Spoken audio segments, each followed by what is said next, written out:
With technology. We're going to bring education into the schools, primary, intermediate and college, that empowers students to use this technology ethically to support themselves, their families and each other. 10 years ago, would you have imagined a profession like yours would be required?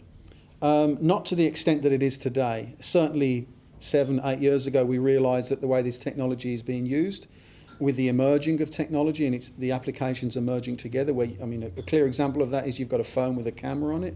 We started to understand that it would present issues, but I didn't conceive that back then that it would get to this place. But today, based on the victims that we meet, the people that we work with, it is very much needed.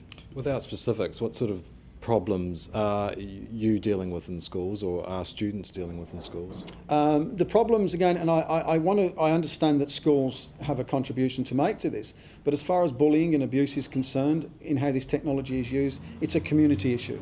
I may meet a girl or a boy that's come out of a school that's been bullied or abused, but they've also been bullied at home, in the physical world, with the use of this technology. Bottom line, is the world a better place or a worse place with all this social networking? Well, I guess that's a hard question. It depends who you ask. I truly believe in the right to use this technology. I think it's neutral. It's how we use it. It's people that determine the outcomes of it. It connects us with the rest of the world if we choose to engage it like that. So now more than ever, the ability to think about how another person is thinking is what we should bring into education in the form of empathy. So I support its use. I support youth to use this technology.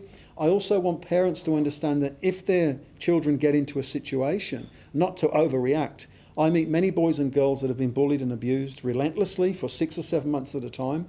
And one of their barriers to come forward and notify this or talk to someone is that they get concerned that their parents will overreact and take the technology off them. That child then is isolated from a good support network. So I support the use of this technology.